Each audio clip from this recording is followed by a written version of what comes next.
मेरी बात सुन ले, हो सकता है आपको शर्मिंदगी हो।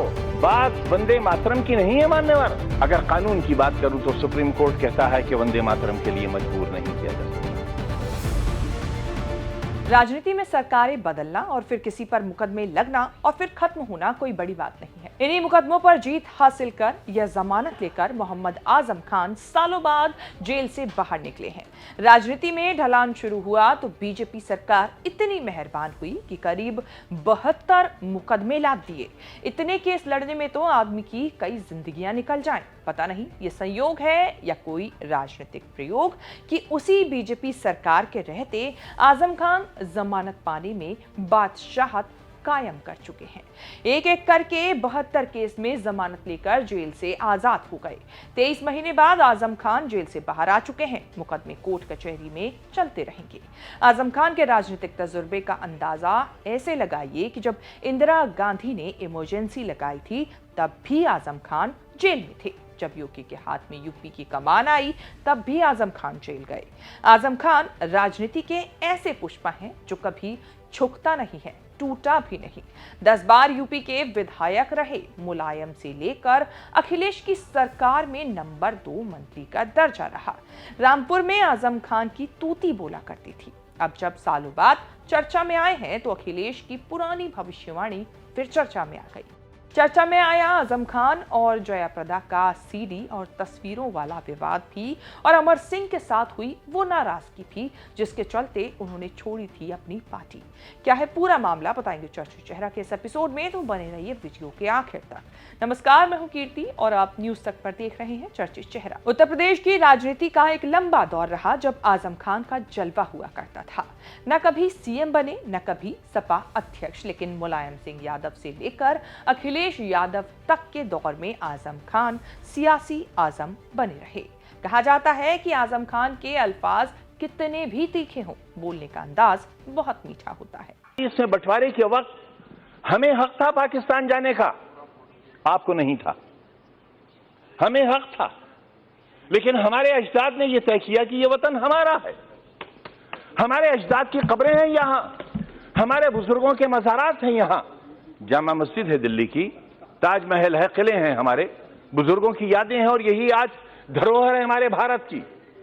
वही लोग गद्दार हो गए, उन्हीं का नाम लेकर सड़कों पर मारा जाने लगा। हम अपनी मर्जी से रुके थे।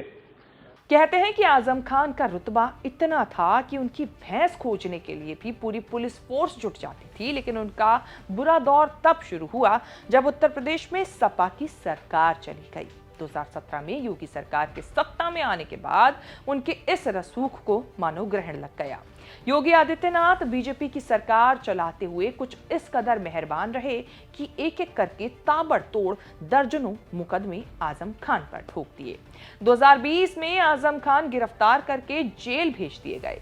बेटे अब्दुल्ला पर गलत बर्थ सर्टिफिकेट का आरोप लगा, पत्नी पर भी प्रॉपर्टी से जुड़े केस लगे। कुल मिलाकर पूरा परिवार घिर गया। अखिलेश यादव का एक पुराना बयान वायरल हो रहा है अब आजम खान के जेल से बाहर आने के बाद, जिसमें उन्होंने एक तरीके से भविष्यवाणी की थी कि एक दिन आजम खान छोटे मुकदमे से बाहर निकल आएंगे। और साथ ही उन्होंने ये भी कहा कि देर हो सकती है, अंधेर नहीं। अपने यहाँ आए हुए समाजवादियों से भी कहना चाहते हैं कि देर हो सकती, अंधेर नहीं होगी। एक दिन आप देखोगे वो भी बाहर आकर के हम लोगों के साथ बैठे होंगे। इसी आशा के साथ हमें उम्मीद है कि न्यायालय उन सभी नेताओं को न्याय देगा जिनके ऊपर झूठे मुकदमे लगे हैं, जिन्हें पॉलिटिकल साजिश के तहत फंसाया गया है। आजम खान को 10 साल की सजा हो चुकी है, अभी जमानत मिली है, सजा पर रोक नहीं लगी है।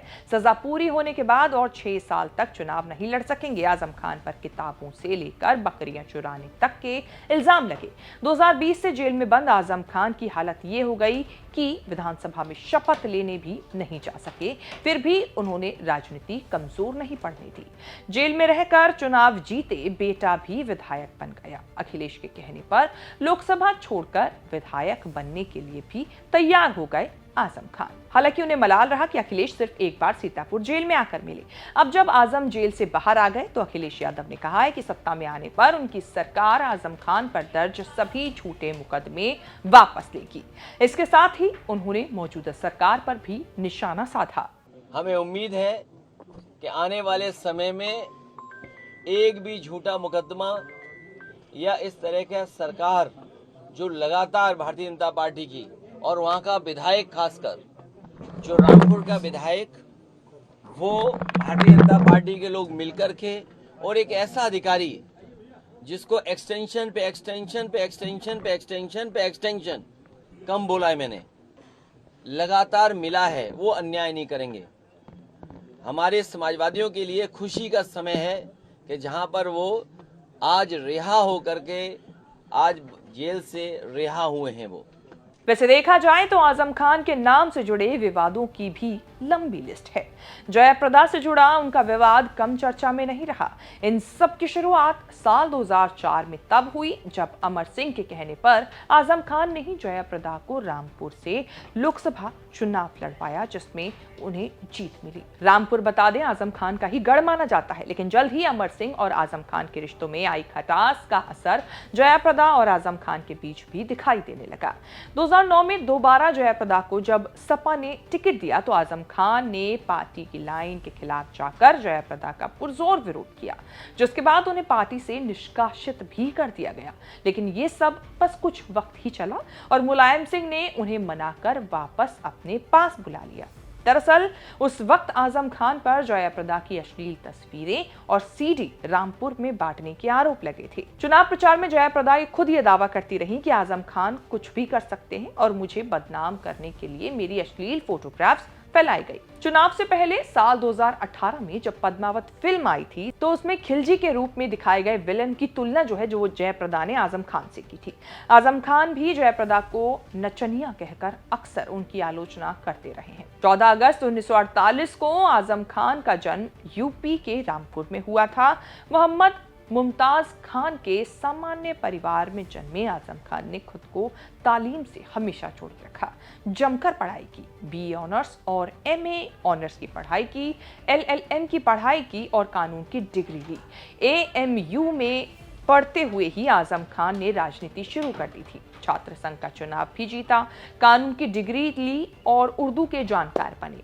ऊपर से एएमयू के माहौल में जिंदगी को समझने वाले आजम खान एक बेहतर वक्ता बन गए। 17 मई 1981 को आजम खान की शादी डॉक्टर तंजीन फातिमा से हुई। हरदोई में जन्मी तंजीन फातिमा भी एएमयू से पढ़ी हैं। उन्होंने एमए एमफिल के बाद पीएचडी भी की। इसके बाद बतौर एसोसिएट प्रोफेसर पॉलिटिकल साइंस भी पढ़ाया। आजम और तंजीन के 2 बेटे अब्दुल्ला और अदीब हैं। 1977 में जब देश इमरजेंसी से जूझ रहा था तब आजम खान ने पहली बार विधानसभा चुनाव लड़ा। हालांकि इस चुनाव में उन्हें कांग्रेस के शन्नू खान से शिकस्त मिली, लेकिन आजम खान ने हार नहीं मानी। 1980 में आजम खान जनता पार्टी के टिकट पर लड़े और जीते भी। ये पहली बार था जब आजम खान विधायक बने। इसके बाद उन्होंने पीछे मुड़कर देखा ही नहीं। 1985 में लोक दल के टिकट पर विधायक बने। 1989 में जनता दल के टिकट पर निर्वाचित हुए और पहली बार यूपी सरकार में मंत्री बने। इसके बाद 1991, 93, 2002, 2007, 2012 और 2017 में भी आजम खान ने विधानसभा चुनाव में अपने विरोधियों को बैक टू बैक शिकस्त दी। हालांकि 1996 में उन्हें हार का स्वाद भी चखना पड़ा। कांग्रेस के अफरोज अली खान ने आजम खान को उस वक्त हराया था। ये चुनाव हारे तो उन्हें राज्यसभा सदस्य बना दिया गया। कुल मिलाकर आजम खान 9 बार विधायक बन चुके हैं। एक बार राज्यसभा सांसद और एक बार 2019 में लोकसभा सांसद निर्वाचित हुए थे। अब सवाल ये है कि जेल से बाहर आने के बाद आजम खान का क्या होगा। रामपुर से लेकर समाजवादी पार्टी में आजम खान के राजनीतिक वजूद पर सवाल है। हालांकि पैटर्न रहा है कि जेल से आने के बाद नेता कमजोर नहीं पड़ते बल्कि नई एनर्जी के साथ बाउंस बैक करते हैं। यूपी में 2027 में चुनाव से पहले आजम खान को रिहाई कुछ तो गुल खिलाएगी राजनीति में, ये हमारी उम्मीद है। लेकिन चर्चित चेहरा में आजम खान से जुड़ी ये रिपोर्ट आपको हमारी कैसी लगी, ये आप हमें कमेंट करके जरूर बताएं। और इस तरह की खबरें देश विदेश से जुड़ी तमाम बड़ी खबरों के साथ अपडेट रहने के लिए आप देखते रहें न्यूज़ तक।